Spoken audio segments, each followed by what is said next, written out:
नमस्कार, बहुत स्वागत है आपका। मैं हूं आपके साथ अमित शर्मा और मेरे साथ मौजूद हैं गोपाल प्रसाद साहू जी, जिन्होंने हाल ही में छत्तीसगढ़ अनियमित कर्मचारी मोर्चा का निर्माण किया है। और गोपाल प्रसाद साहू जी को हमारे तमाम जो अनियमित साथी वो बहुत अच्छे से पहचानते भी हैं।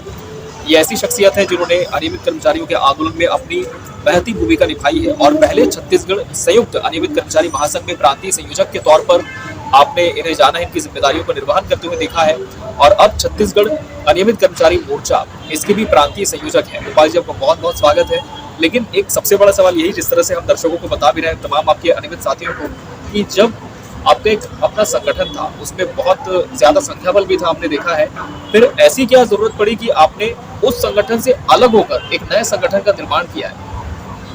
ऐसी कोई बात नहीं है अमित भाई। एक्चुअल में होता क्या है कि यदि कोई हमारा टारगेट है तो टारगेट हमारा जहाँ पर है उस संगठन या उस सिचुएशन से हमको नहीं मिलता, तो लगता है कि ये जो संगठन है या फिर जो जिसमें हम हैं वो संगठन हमारे लिए नहीं कुछ कर पा रहा है, तो हमको एक नई ऊर्जा के साथ, नई दिशा के साथ एक अलग से प्रयास करना चाहिए। ये सभी जगह का एक ट्रेंड रहता है और इसी परिप्रेक्ष्य में हमने क्या है कि छत्तीसगढ़ अनियमित कर्मचारी मोर्चा का एक गठन किया जाना चाहिए। और ये एक मैं बताना चाहूँगा, एक फ्रीलांस स्वतंत्र एक मोर्चा है।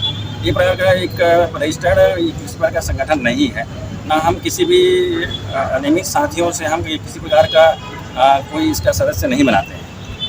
हम जब भी कोई कार्यक्रम करते हैं, अभी आपने देखा होगा 20 तारीख को हमने कार्यक्रम किया और काफ़ी जो हमने टारगेट रखा था कि भाई हमारी जो नियमितीकरण की जो प्रक्रिया है, सरकार उसको गंभीरता से लेने के सरकार की ओर हमारा ध्यान आकर्षित करने के लिए जो हमने कार्यक्रम रखा था, और हमने उसमें टारगेट सेट भी किया था कि लगभग हमारे साथ 10,000 कर्मचारी साथी हमारे साथ होने चाहिए। उस टारगेट को हमने अचीव किया।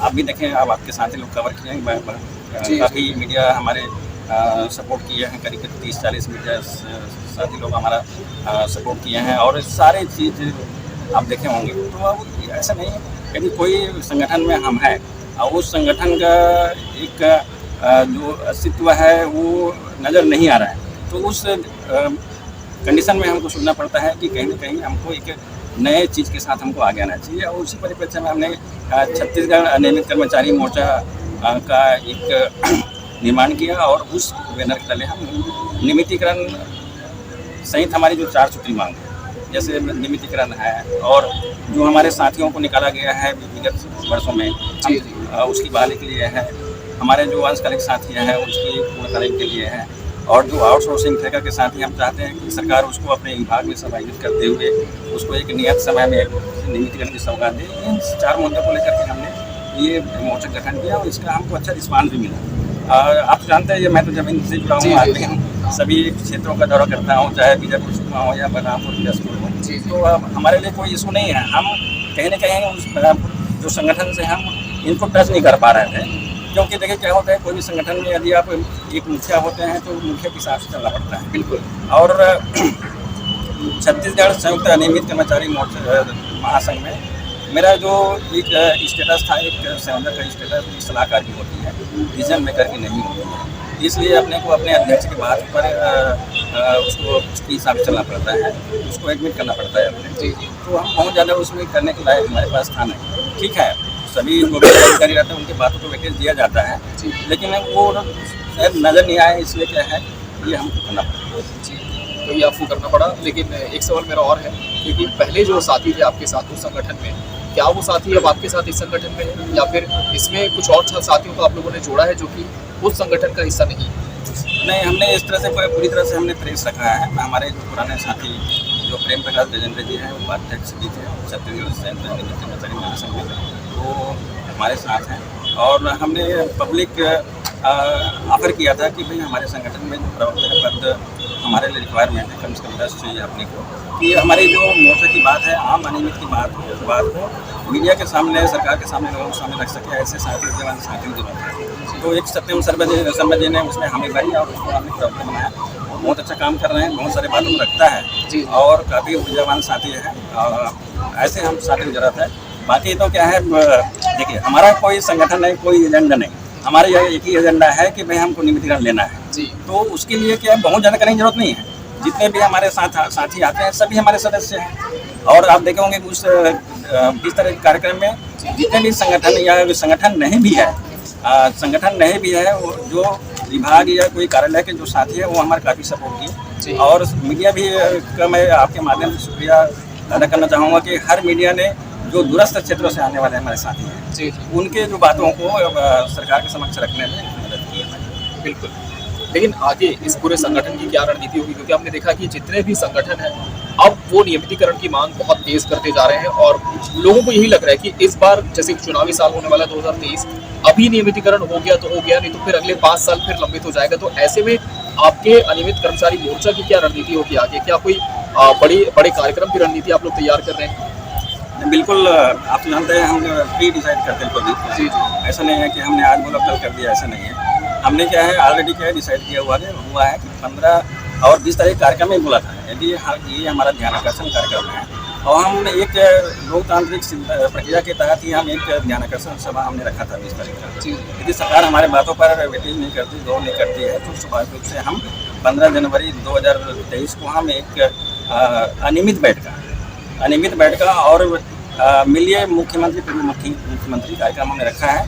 देखिए 4 साल हो गए माननीय मुख्यमंत्री महोदय से हमने बार बार निवेदन किया कि भैया हम आपसे मिलना चाहते हैं और आपने जो कमिटमेंट किया है, आपके जो संगठन ने कमिटमेंट किया है उसको आपने 10 दिन में कमिटमेंट किया था, लेकिन आज 4 साल होने जा रहा है। 17 दिसंबर आज आपकी 13 तारीख है, 17 दिसंबर को 4 साल हो जाएगा। तो फिर ये तो नाइंसाफी है हमारे साथ में। और फिर देखिए मैं बता रहा हूँ हमारी संख्या कोई 2, 4, 5, 10 20 ऐसा नहीं है। आज के तारीख में आप देखेंगे तो हमने क्या है लिस्टिंग किया है 900 से अधिक कार्यालय है, जिसमें 50% भरा है, फिर भी क्या है 3 लाख के समथिंग है। यदि हम रसोईया और क्या है जो आंगनबाड़ी मितानी जो हमारे साथी हैं उनको जोड़ लें तो हमारी संख्या क्या है 5.5-6 लाख के आसपास पहुँचती है। तो ये जो इतना बड़ा जो संख्या को यदि सरकार इग्नोर कर रहा है तो ये हमारे लिए बहुत बड़े खेद की विषय है और एक अच्छा नहीं है मैसेज।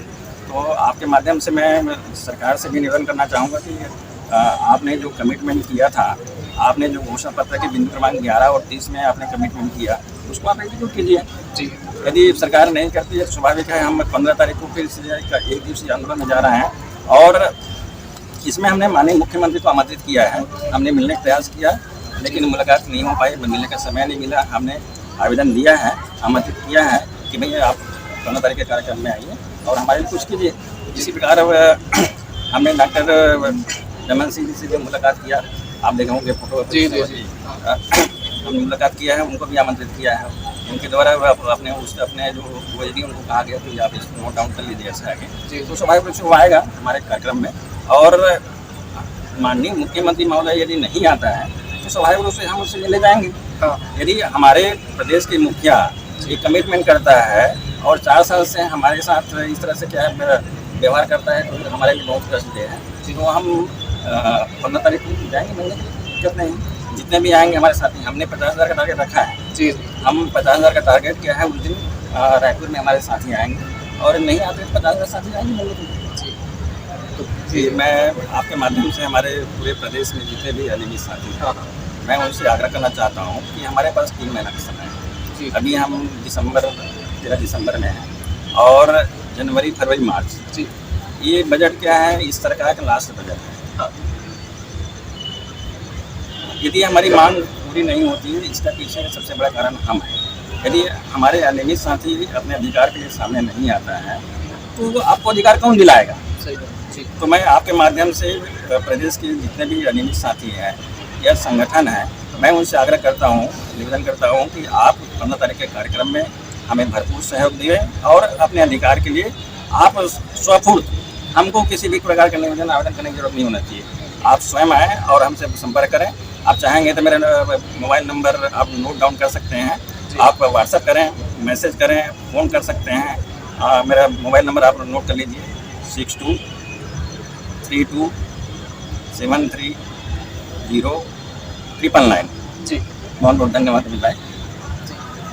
बहुत बहुत धन्यवाद गोपाल प्रसाद जी आपका बात करने के लिए। तो 15 जनवरी को एक अहम बैठक है नियमित कर्मचारियों की और देखना होगा कि इस अनियमित बैठक से क्या कुछ रिजल्ट आता है। और जिस तरह से गोपाल प्रसाद साहू जी भी कह रहे हैं कि सरकार का अंतिम बजट है मार्च तक, यदि अनियमितीकरण हो गया तो हो गया, नहीं तो फिर ये लंबित भी हो सकता है। तो फिलहाल देखते हैं कि अनियमित कर्मचारियों की क्या रणनीति होती है और सरकार इस पर क्या कुछ संज्ञान लेती है। रायपुर से कैमरा पर्सन अर्चित अग्रवाल के साथ अमित शर्मा, नमस्कार।